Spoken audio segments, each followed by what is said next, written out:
So let's move on, shall we, and take a few minutes to discuss how Republicans in the state of North Dakota are truly awful, horrible people, shall we? Let's talk about that, shall we? Yes, let's. So last week, you probably heard that Republicans in North Dakota passed a slew of anti-choice, anti-women laws. Let's make no mistake here, ladies and gentlemen, the war on women is alive and well and raging in North Dakota. So here's the deal. Republicans in the Congress in North Dakota passed, and then the Republican governor signed.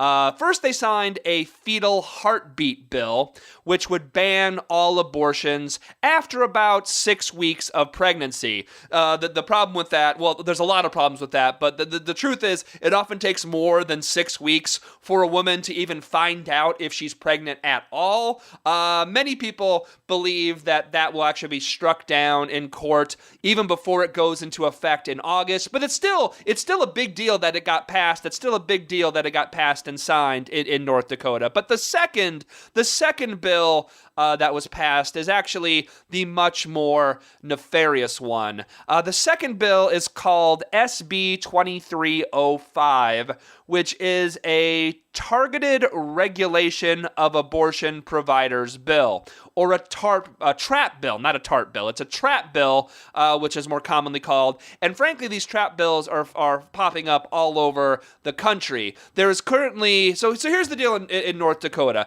There is currently only one abortion clinic in the entire state of North Dakota, and it's called the Red River Women's Clinic. This bill is a straight-up attempt to shut down this one abortion clinic that serves the entire state of North Dakota. How are they going to do that? How are they trying to do that? Well, let's, reading from RH Reality Check, reading from Robin Marty's writing at RH Reality Check, quote, under the new TRAP bill, abortion providers would be forced to obtain hospital admitting privileges, but at least one of the two local hospitals won't offer those privileges to the clinic. The bill requires privileges from a hospital within a 30-mile radius from the clinic, a move that limits the choices to just two hospitals in the state. But a doctor must admit 10 patients per year to get hospital admitting privileges from Sanford Hospital, the most logical hospital for the clinic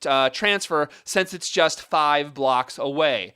But with the hospital's 10 admitted patients per year rule, the hospital is off the table as an option for the clinic, end quote. So in fact, so just so you know about this clinic there, over the last 10 years, the one abortion clinic in all of North Dakota has actually only had to admit one patient to a hospital. They've only had to admit one patient to a hospital over 10 years. That's how solid their procedures are. That's how good their work is, that they actually over 10 years have only had to admit one patient over 10 years. The director of the Red River Clinic actually said, quote, I would never employ a doctor who had to admit 10 patients a year. That would mean they were a terrible doctor. End quote. Which is obviously so they're currently doing something that's so safe, and it's so safe that they've had to admit one patient in 10 years, and so what the state does, what the right wing crazy anti-women people do, they pass a bill saying you have to have a worse doctor. You have to have a doctor that's constantly admitting patients in order to provide this clinic. So here's the deal. Without admitting privileges at a hospital, the clinic will not be able to provide abortions in the state of North Dakota. Sorry, and I've said this several times before on the show.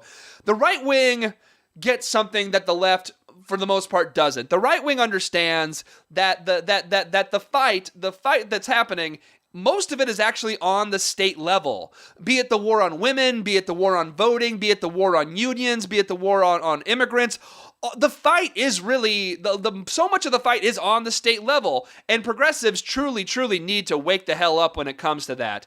Now, speaking of how crazy and awful Republicans in North Dakota are, Another state that has North in its name is also ratcheting up the crazy, and that's, of course, North Carolina. This time, North Carolina Republicans are ratcheting up the religious crazy, which is fun. It's always fun when that happens. So here's the deal. North Carolina apparently wants to establish an official state religion. That's right. North Carolina wants to establish an official state religion. Of course, that religion is Islam. I'm just kidding. Of course it's not Islam.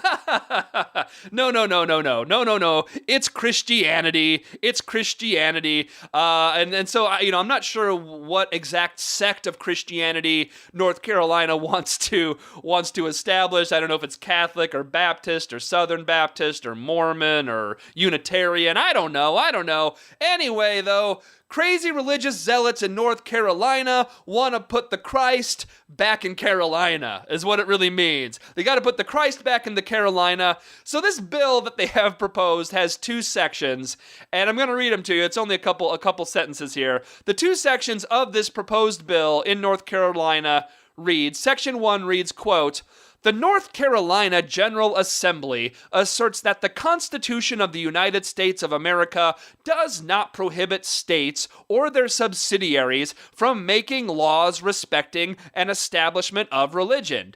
Section number 2, the North Carolina General Assembly does not recognize federal court rulings which prohibit and otherwise regulate the state of North Carolina, its public schools, or any political subdivisions of the state from making laws respecting an establishment of religion." End quote. Yeah, you heard it.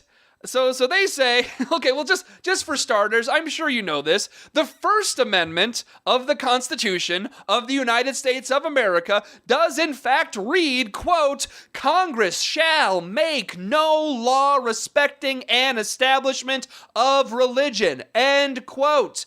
That is about as clear as you can possibly be. That is as clear as you can possibly be. But their argument is I guess that any right that is supposedly guaranteed to the citizens of the United States by the United States Constitution, like the freedom of religion, for example, North Carolina's argument is that any right guaranteed by the U.S. Constitution can in fact be taken away by the states, because the states are sovereign and the states can do whatever the hell they want. It's an interesting argument, I suppose, if you're a crazy moron. The First Amendment, they're actually arguing that the First Amendment of the Constitution does not apply to the states. We don't recognize the courts. We don't recognize the law. We are North Carolina. We are sovereign. We are Jesus land. Apparently North Carolina's Constitution also bans people from public office if they don't believe in God. So this is the type of state we're dealing with here, people. So North Carolina claims that it can defy the First Amendment on the establishment of religion. Okay, if that's your argument, what other parts of the First Amendment can you deny? Under that logic, North Carolina can clearly make laws abridging the freedom of speech, which is also in the First Amendment. Why not? If the Establishment Clause doesn't apply, why should free speech apply? North Carolina can also make laws abridging the freedom of press. North Carolina can also make laws against the right of people to peacefully assemble and petition the government for redress of grievances.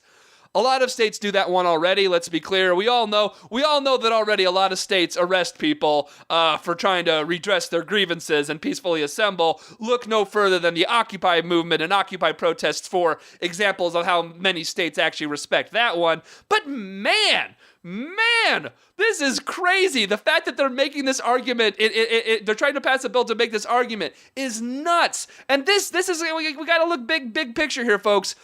This is what we're dealing with on a nationwide level. There's a lot of crazy backwards people. There's a bunch of politicians in North Carolina who are claiming and trying to pass a bill that states that the First Amendment to the Constitution does not apply to North Carolina. Man, we live in frightening times. Frightening times, my friends. We'll be right back.